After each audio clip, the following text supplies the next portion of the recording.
Good evening, everyone. I want to welcome you to our Sueur City Council meeting, date September 25, 2023.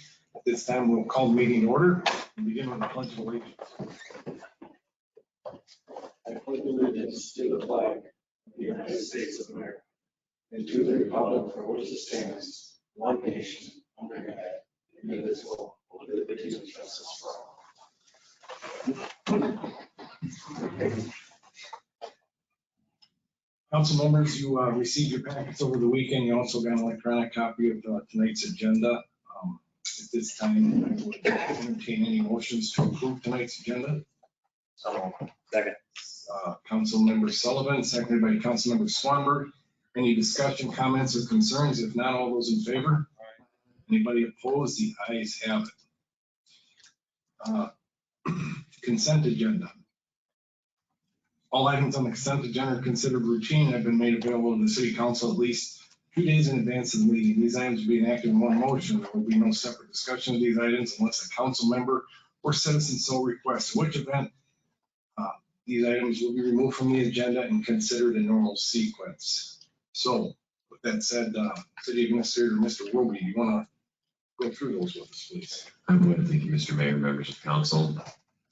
A couple of items on tonight's consent agenda. First is approval of the City Council minutes from the September 11th, 2023 meeting.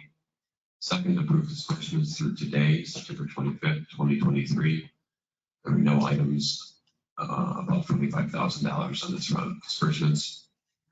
Item C, approve payment application number 2, which is the final payment application for the Doppy Lane improvements. Item D, approve payment application number 21 for the composite elevated water tower. And just a quick note on this one, there is some orange silt fence around the water tower right now. We're working with the city engineer to get that fencing removed.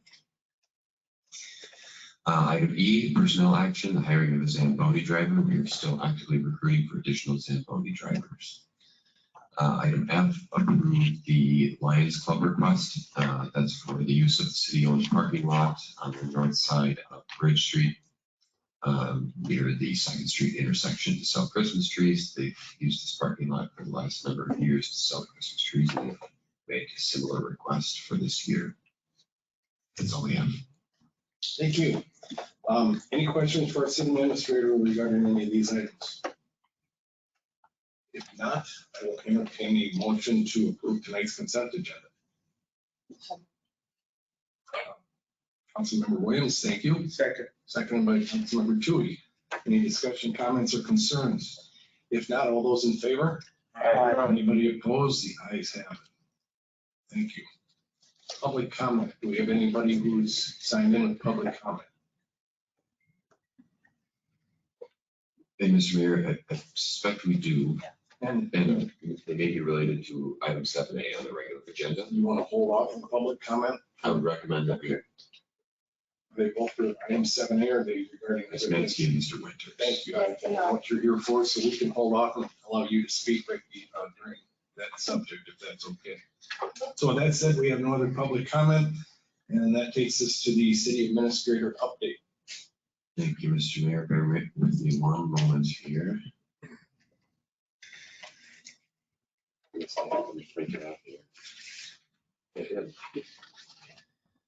A few items to update council on tonight. Today, we wrapped up the second round of interviews for the public services director position.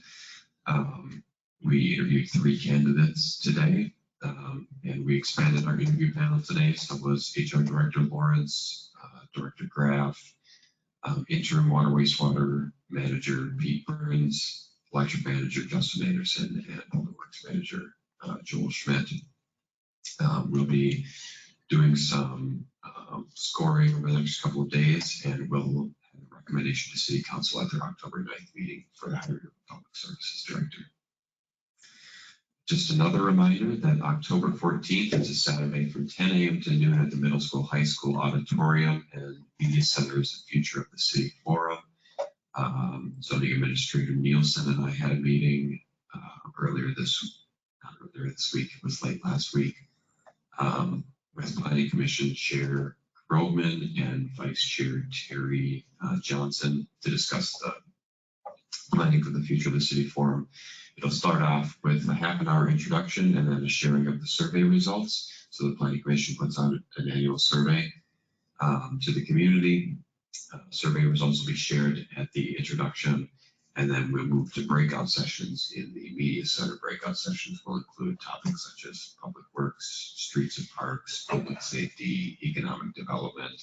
We are going to have a representative from the school district there because we thought at the school, the community's going to have a lot of questions about the new elementary school construction. So Superintendent Wagner and the school board member will be there as well.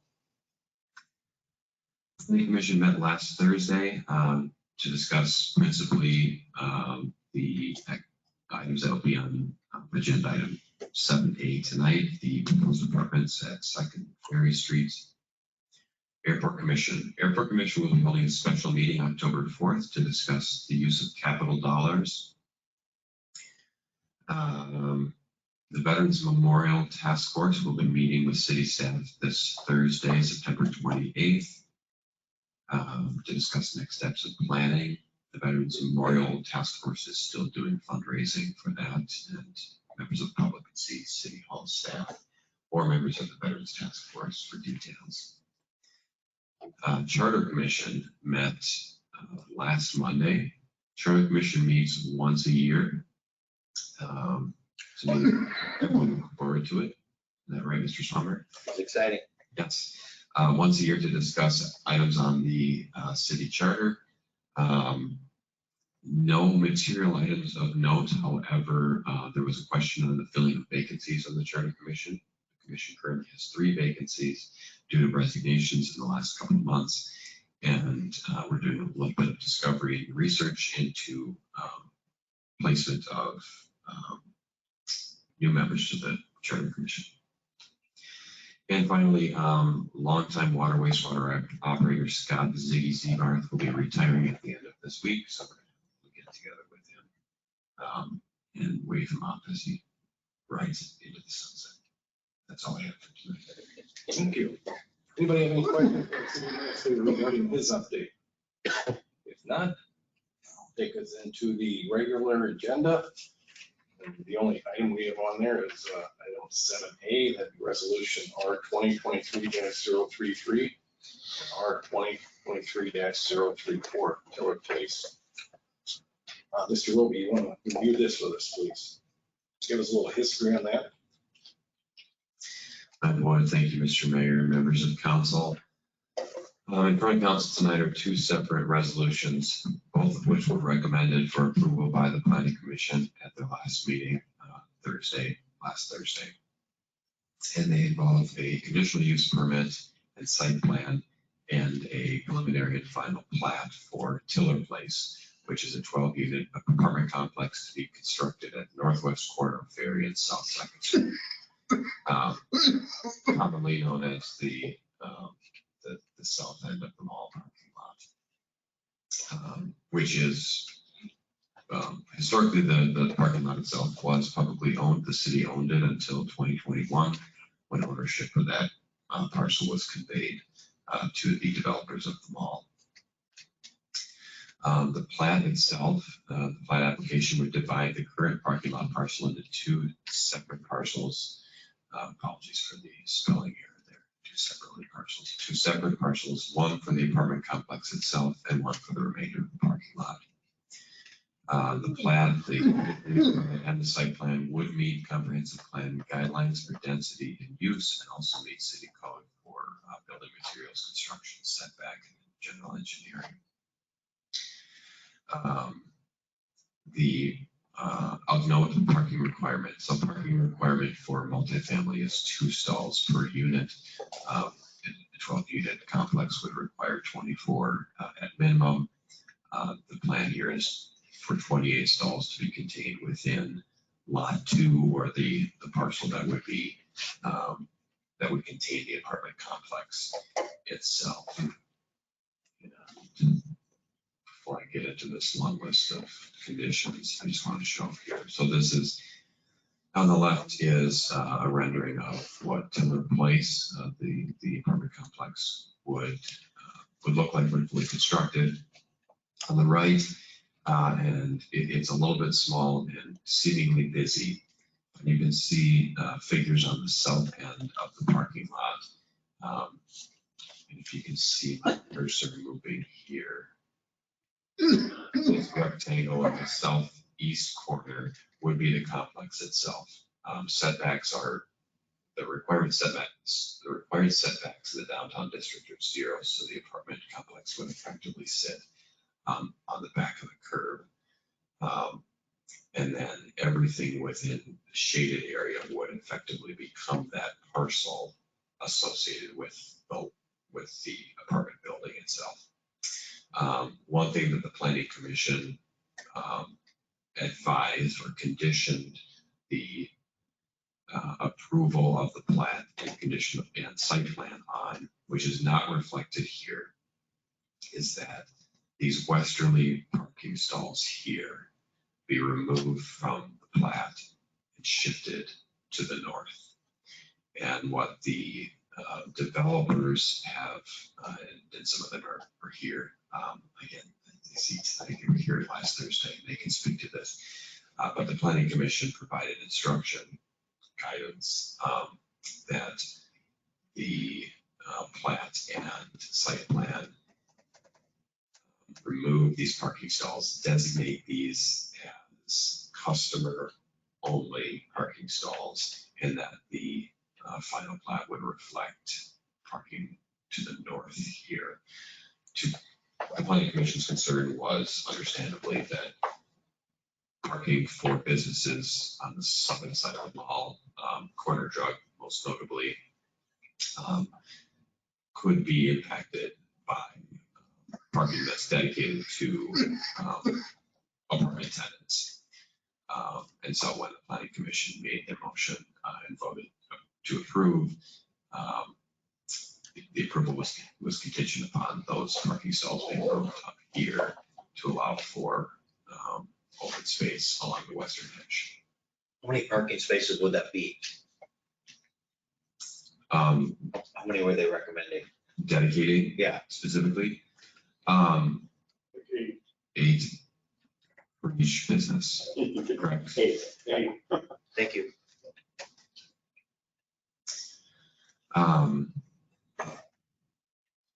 So the Planning Commission, as I said, recommended to City Council they approve with a set of conditions.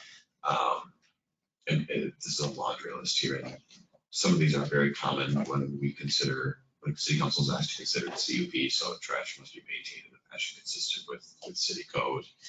If trash storage becomes an issue or a nuisance, and they have to construct an outbuilding to cover their garbage receptacles, they have to be built in the same style and fashion as the building itself. No outdoor storage, site drainage cannot be discharged across public sidewalks and roadways. So basically, if they have any stormwater, it can't drain to the east or to the south that would drain into the sidewalk. The city has requested easements, electric and utility easements along the property. And so easements would be required.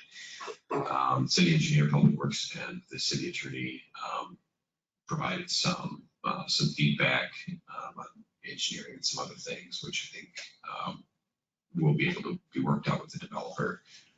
Park dedication fees. So what's typical, or what city code calls for, is that for a development such as this, there's either the development has to provide a green space for a park itself. So we saw something similar in Cedar Trails, where the Cedar Trails Park was established as part of a broader housing development. In this case, given that it's in the downtown district, the city would be requesting a park dedication fee that would be dedicated to improvements of public parks instead of requiring a space dedicated for a public park. And then item 9 here is the item that was added at the Planning Commission meeting. Removing the westerly 2 stalls in each row on lot 2 and replace the spaces with spaces in the row to the north, subject to review and approval of city staff. So at this time, the action requested from staff is planning commission recommended approval.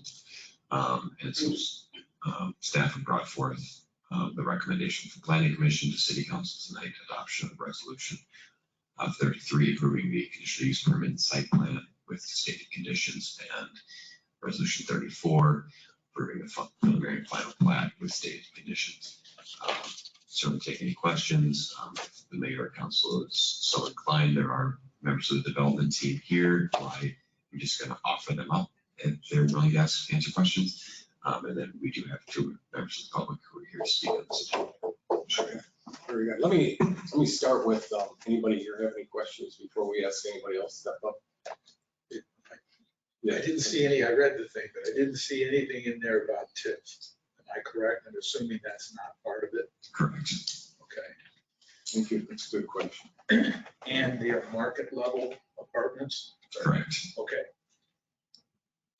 I'll tell you what I do like about this, and I'll tell you what concerns me about it is, this is certainly exciting to have a little more vibrant downtown, more people to stimulate the commerce we have down there. Of course, housing, I talked to a few people this week that they're excited about housing, especially housing close to downtown. I've talked to some young professionals, some teachers that have moved to town, young people, and they're looking for housing, and they prefer to be in the downtown area where there's places to shop and restaurants to go to. I like the look of the way the building looks. It's got a very urban look to it, and fits into our comprehensive plan. A couple things that do concern me, and you've covered these, Joe, is the parking issue.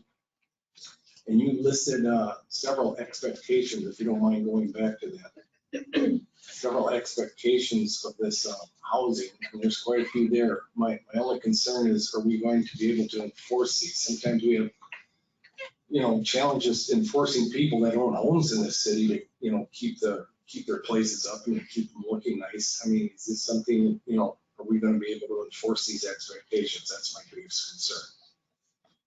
Which I may answer. Yeah, please. Yes, so a couple things on enforcement. So as it relates to trash or exterior storage or general upkeep and maintenance of the property, those would all be covered and enforced under a nuisance ordinance. So it'd be nothing to prevent the city from enforcing those codes on the owner. From a parking standpoint, because the lot is not technically public parking, it's privately owned. There are rules around how many lots they have to dedicate, how many parking stalls they have to dedicate per apartment unit. But beyond that, the owners of the parking lot can determine how they best utilize that parking. Now, right now, it is generally assumed by the public to be public parking. It's used as such. People who use businesses on Main Street will park in that parking lot and do their business on Main Street. There are homeowners on 2nd Street, we know, who, especially during snow emergencies, use that parking lot.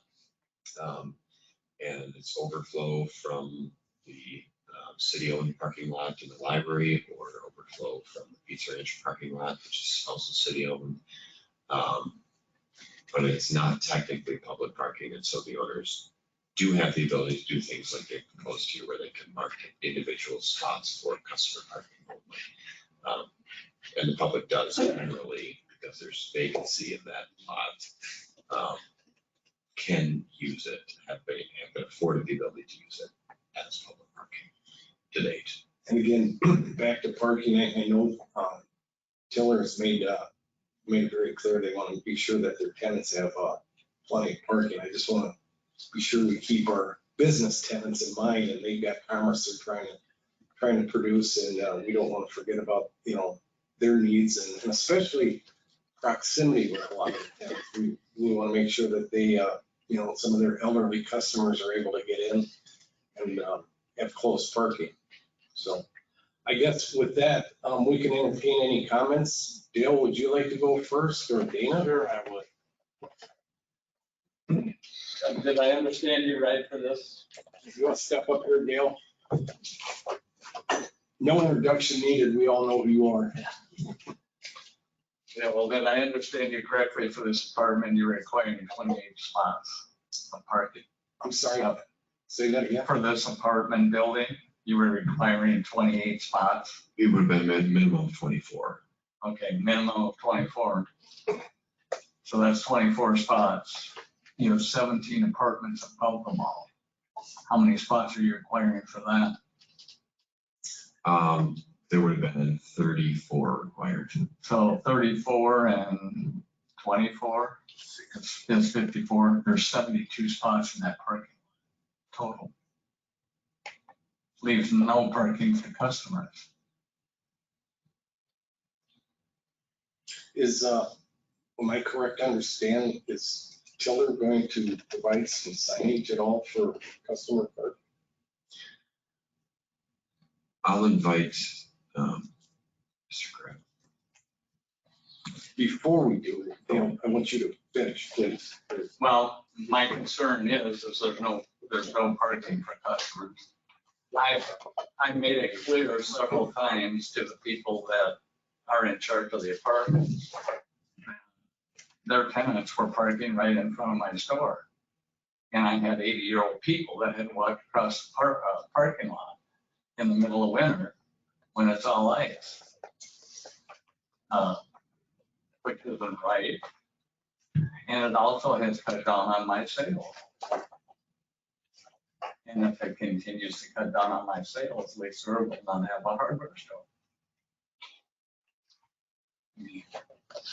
I can't afford to lose money and pay the rent I'm paying when you have no customer parking.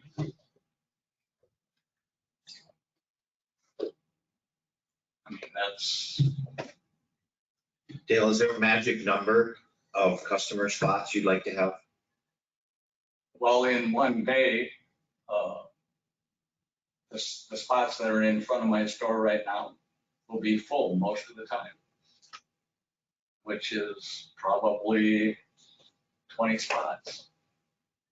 You feel you would need 20 spots for your business? Basically, that's how many customers I have other than a few of the, Right, but they wouldn't be all there at the same time. no, but those spots, I mean, the store is busy all day long, usually. And then I get people that go to Dollar General that also park in front of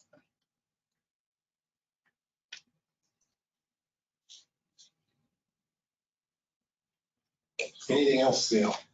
No, I mean, that's the big issue is parking. If you have that many spots or reserve that many spots, and like I said, I've gone through this.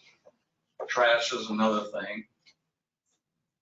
In fact, 2 weeks ago, LJP came to pick up the trash because the tenants from upstairs just throw it on the ground.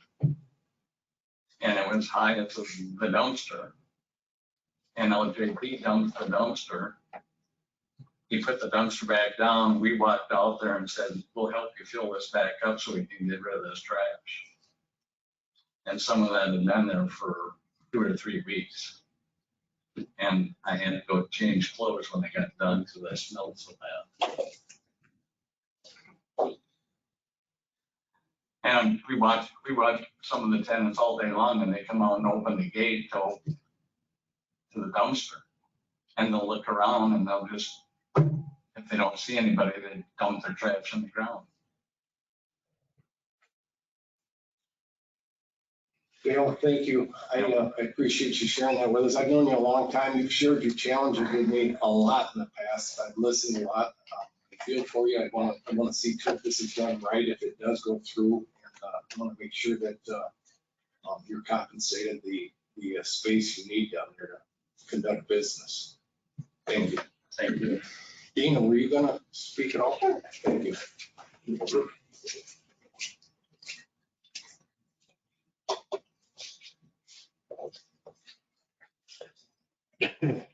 My concern is also parking and the overflow that will occur with that many residents living in the new apartment. We do need apartments, there's no doubt about it. but I disagree that this should be in our downtown. There are apartments above the mall, that has worked out very well for the developer. But I'd like you to look at this a little longer term. My concern is that EDA and the developer are not found any other businesses to come in to our mall area. And I feel that eventually on the east side, it might be only a couple of businesses and the rest returned to apartments. Yes, it's zone business, but I truly feel the clock is ticking. And this developer will only give the city of Sueur so long and say, I gotta make a living, I gotta pay for this. Let's turn the rest of this into apartments on the east side. We've got this building sitting in the corner. They have this designated area of parking.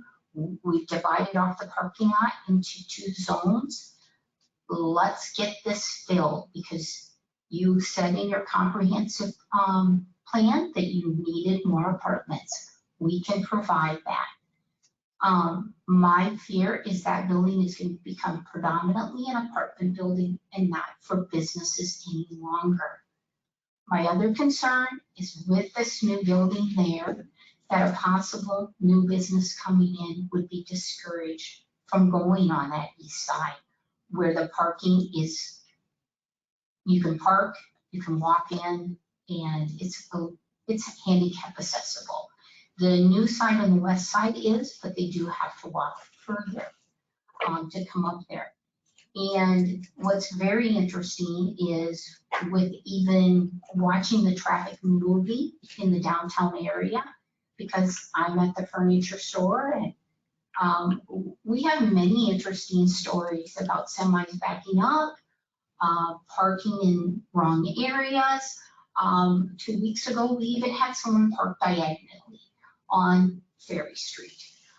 So it's really interesting what could possibly happen with the parking situation and with tenants coming and going from that parking lot to add to the traffic flow in the downtown area, which we know that it's still somewhat of a truck route with the semis coming around.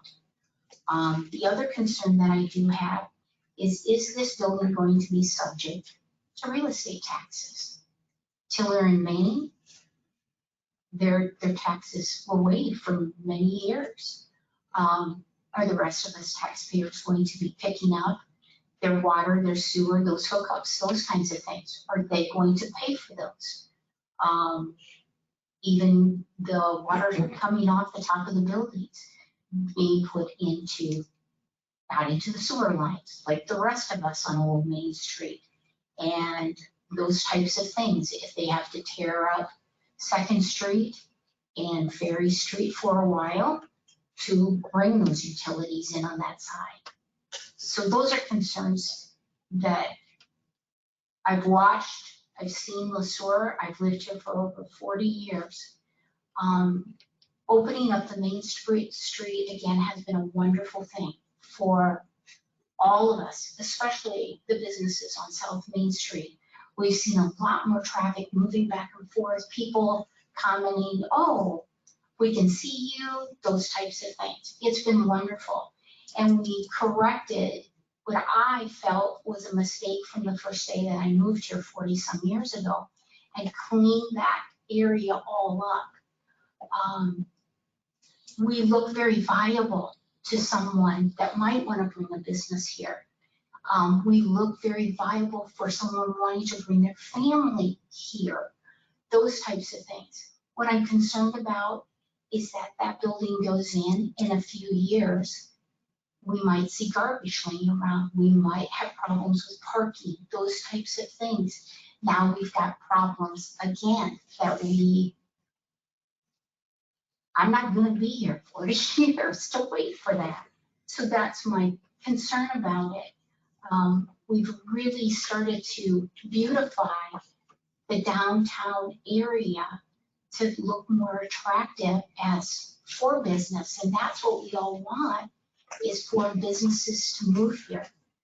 Again, yes, we need apartments for workers to live in. But like I said, I truly feel in a few years, Tiller and Maine will come back and they will ask, let's make this lower level all apartments. That apartment place would look beautiful up on Kingsway where it's zoned for apartment buildings up there. There's quite a bit of land up there. So that's how I feel. And I thought I should come over tonight and just voice that. And thank you for listening. Yeah, thank you, Dana. We appreciate hearing from you. We've got some legitimate concerns. I wouldn't mind hearing from Tiller if you guys could address some of these issues. I'd appreciate it. Hello, my name is Matt Roy, I'm an architectural designer. I will just speak to the trash and the parking. And then the GC can talk about some of the construction questions.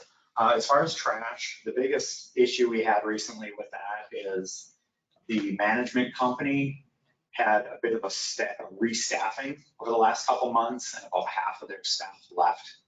And they made some new management companies, and during that transition from CBC Fisher Group, which is what it was, to Flat Hat Management, which is what it is now, there was a little bit of a rocky transition.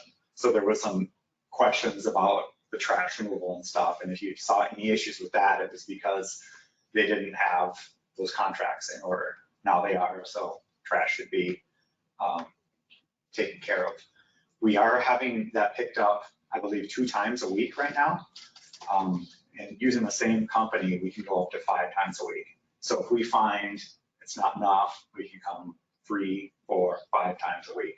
So we can just kind of tweak that and see what we need. We don't expect right now to have to come more than twice, but we're happy to have it if we need to. And then as far as the parking count, after this development is done, the site will have 117 stalls available total. That's including both parking areas. So if you take 34 for the existing apartments, 24 for the new apartments, and that's 2 for 1, which is very generous, you end up with 59 stalls extra for whoever wants to use them.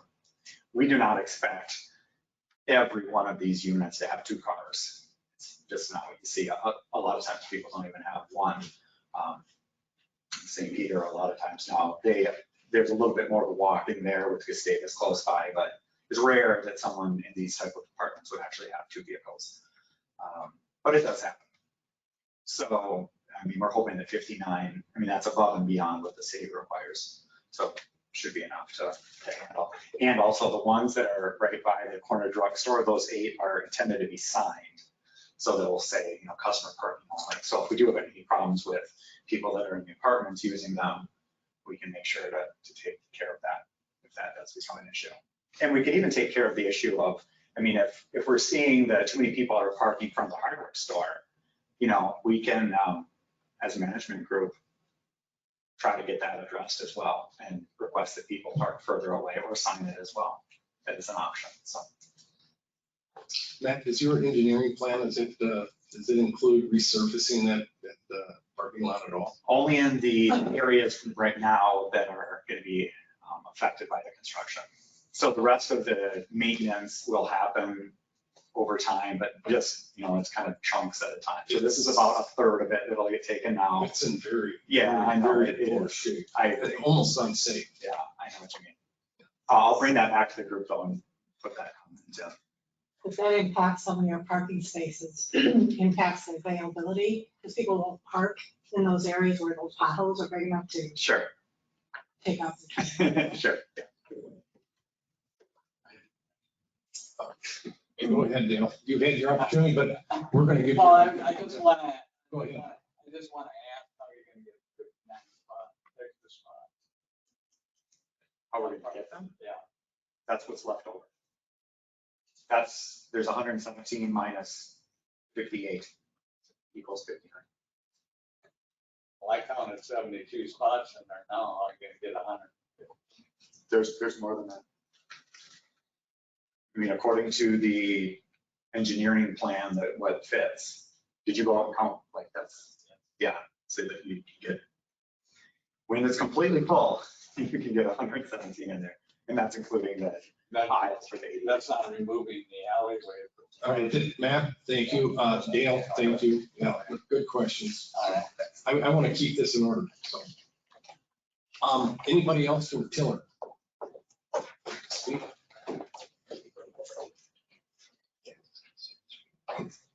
So I'm Justin Grove with Piece Construction. We're going to be general managing this project. Thanks for your time, council and mayor. You talked about the sewer and water aspects of the project. Take it off. Okay, thank you. There's a sewer and water tap to the curbs already on the south side, so we don't have to open up any streets. There's an apron that's going to have to get tore up halfway to get to the water. The sewer self-built. The sanitary sewer that's going to take the drain runoff from the roof is in the middle of the alley, so we're going to bring a line right to the middle of the alley and dump it into the sanitary sewer. So all that was reflected in the ordinances that, for the conditional use permit, and hopefully I'll cover all that for you guys. Thank you. Your first name again? Justin. Justin, thank you. Anybody else? How much room is there from the west side of the apartment property to the sidewalk in front of Corner Drug? If I may, each of these stalls here are 9 feet wide. So you go 9 times 1, 2, 3, 4, 5, so you have 45 plus another 30 or so. So it's about probably 85 feet from So here. it won't, there's not going to be anything solid there to impede the access. Correct. Right. From the south. Without the signs there, a normal person going to use the mall wouldn't even know what's what. Okay. Anybody can park anywhere as far as we're concerned. Thank you. Anybody else? Yeah, just one, would there be any consideration to have reserved spots for each of the 3 current businesses? The Dollar General store, the hardware store, and you already have that in place for, it sounds like, for the drugstore. What are the possibilities of doing it for the other 2 establishments? Come on.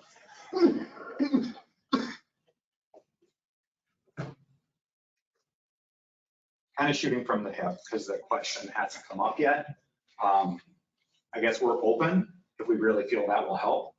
That's not typically something you see at most malls. Like when you go to a big mall, usually you don't park in the stall for whatever store you happen to be going in. You kind of just park in the parking lot. I guess we kind of like to leave it that way because that's a lot of times people don't watch those signs anyway, and trying to micromanage that sometimes doesn't really help anything. Yeah, I agree. If it was just a mall, we wouldn't have any dedicated, but when we combine a mall businesses with apartments, to me, that would make somewhat sense. And that reserved parking would only be during the hours of their business being open. Certainly understand if folks who lived in the apartment came home after the business hours were done and left in the morning before, park wherever you want. I mean, you're not in the way then. Yeah, I know what you mean. Yeah, we're open to that. One thing, just kind of an aside, we did start the idea of the development with 2 buildings, one in the northeast corner as well.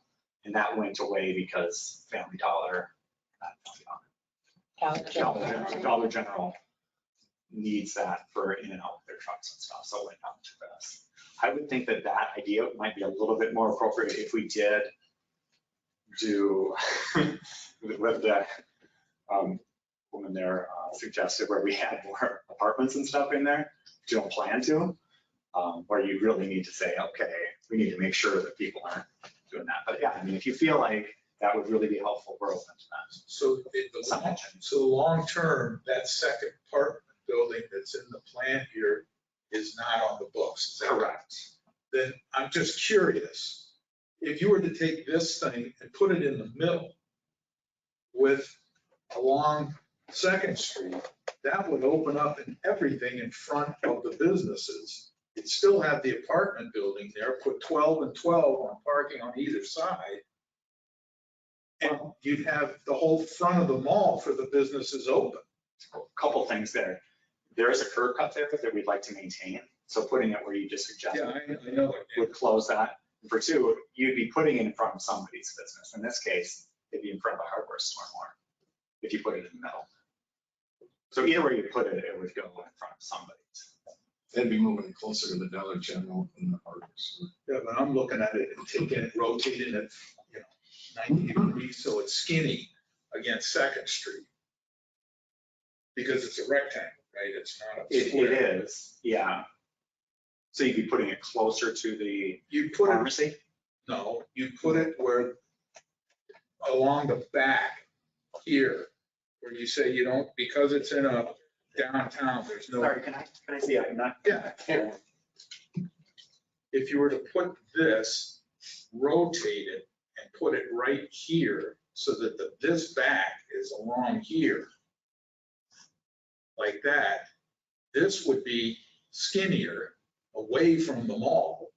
The parking would be skinnier? No, the building, because the building, Change the size of the building? no, the building is a rectangle, correct? So it's longer than it is wide. So if you took it and went like that, it would not stand proud from Second Street as deep in the middle, which would open up the front of the mall. And it would not, because the other apartment building is not gonna go in there, it shouldn't impact. I'm just talking. out loud. Yeah, and you're talking out loud. I think planning and zoning would probably address all of this. Do you have any That insight was on all addressed, and I'm just concerned that if you started doing something like that, if it started getting into the utilities and we'd have issues with that and everything was taken into consideration. And I think, just again, thinking off the cuff, from an ingress egress standpoint in that parking lot, the curb cuts into Second Street are really valuable for that parking lot in terms of if it's used for public parking. I know a lot of people don't like to use them because they don't like the traffic on Second Street and the trucks coming through. But any modification of that plan out to the north eliminates Agreed. It would. eliminates that curb cut It and would take- then increases traffic flow at, the Court Road drive-through, for example. Okay. Or onto Bridge Street, which some people don't like to go on the curb cut instead of going on a bridge because of the traffic coming up off 93. Yeah, and just so you know, my recommendation about some reserved parking spots, 20 would be way too many in my opinion. I'd be looking at 4 to 6 would be, in my own small brain, reasonable. Matt, you came up with a different number than Mr. Winters did for parking. You mentioned earlier your parking for your apartment tenants were 9 feet. Would that include 9 feet parking throughout the whole mall Yeah. parking lot? It is. Okay.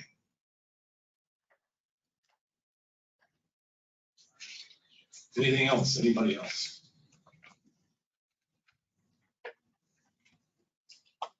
If I may just add one Yes. quick thing, just to address a couple of the public comments. So from a staff standpoint and from, I think, from a planning commission standpoint, Mr. Schleter can comment on this further if he wants. So the parking lot parcel as it is right now is in our B1B zone. B1B, council may be familiar with this because we talked about it with the Tie-Cast parking lot, which is a downtown mixed use. So it can be zoned so that it's appropriate for commercial, retail, and residential spaces. From a development standpoint, we've recognized the need in a recent housing study for multifamily housing. And I don't think anyone here tonight is denying that there's a need. And I think there's, from a staff development standpoint, there's a recognition that additional housing in the downtown area can be some positive impact on downtown businesses. I understand that the parking is in particular a concern, but from a commercial and retail space, there's some real harmony that can be found there in terms of utilization of local businesses when the people are actually right there downtown and not traveling teacher that like 100 feet to buy something instead of they live up in one town. I'm heading to Mankato anyway, so I might as well go that way. And that's when the downtown master plan was envisioned. Of course, I wasn't here, so I'm speaking a little bit on a turn. But when the downtown master plan was envisioned, this parking lot was envisioned as being full of housing. And part of that, I think, was a recognition that up until the mid-70s, these were single-family dwellings along the east or the west side of Second Street. But also it was a recognition that, other than single-family, it would be really nice to get some multifamily housing downtown. We know right now that objectively we need a lot of multifamily. These are market-rate apartments. The developer is not asking for an influx of public money to make any of this happen. I think the parking concerns are, from a staff standpoint, understand and appreciate them, but I think the concessions the developer has made already in terms of the rearrangement of the plan are reasonable. And again, I think there's that increased housing downtown has an important place in the development in the future. And even in encouraging other businesses to look at locating in, whether it's in the mall or in other commercial spaces downtown, eventually having people close to where they can shop has value. And we see that in other cities around here. We just haven't done it here in Sueur in a long time, with the exception of the Tiller and Main apartments on the second floor. Just one last quick timeline for this project.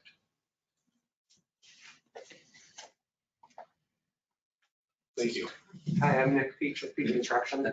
Timeline, we are still getting quotes in and stuff. We're hoping to break ground yet this fall to get moving on it and have it open early spring. Thank you. Thank you. Anybody else? Anybody else have any questions? We appreciate all the comments, Dana, you shared with us. We appreciate your input.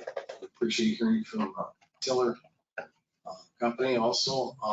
I just want to reiterate, parking and space downtown seems to be the biggest issue we're hearing. It kind of gets echoed over and over. If that's very important to the merchants downtown. It's very important to a lot of the customers and the patrons down there. I want to stress that we saw quite a list of expectations, with this new apartment coming in. I want to throw my own personal note in. We've really got to take a little more pride in parking down there. It's absolutely atrocious. I mean, almost unsafe. And I know it's expensive to put in a new lot, but to just put a little coat of something over that and fill in those potholes is not unreasonable to ask. Yeah, I'll pass it on. Thank you. Thank you. Anything else? If not, we will move on to the action requested. Are we going to do these in separate motions? Yes, please. First motion is to entertain a motion to adopt resolution R 2023-033 approving the proposed condition use and site plan for Tiller Place with stated conditions. So moved. Thank you, Councilmember Schleter. Second. Second, Councilmember Swanberg. Thank you.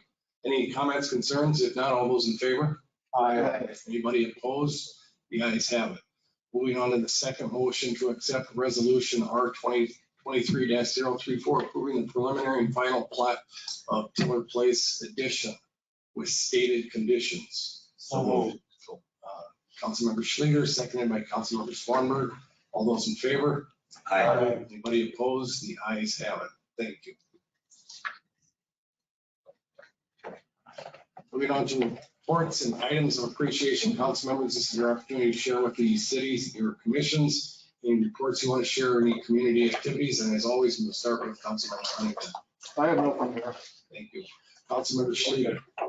I attended a county emergency management training module on the 13th, planning commission meeting on the 14th, which we just discussed. And Sueur County officials meeting is coming up this Wednesday. Councilmember Sullivan. Well, just had an EDA meeting tonight, and we did authorize Joe to work with Cambria to move forward with their purchase agreement. for our original costs for the property. Amen. That it? Council member Swanberg. That's it. I was at the meeting as well. Thank you. Council member Tui. Nothing tonight. Thank you. Council member Williams. I also attended the emergency management meeting that took place over at the county and had a HRA meeting last week. Thank you. And I attended a community ed meeting earlier last week, and a lot of exciting fall and winter programs coming up. And that's all I've got. Mr. Roby, you shared your report with us. Do you have any closing comments? I do not thank you, Mr. Sullivan, for mentioning the EDA meeting. I'll just expand on that if I may, just for a moment, just to give a quick summary, because there was a bit of a change. So the EDA has been negotiating a purchase agreement with Cambria, opted to, with the addition of potential suitors for, would express interest in the property. Earlier this spring, opted to go with a request for a proposal to solicit proposals for purchase and development of the property. EDA had initially directed staff to work on a potential purchase agreement with an outside developer.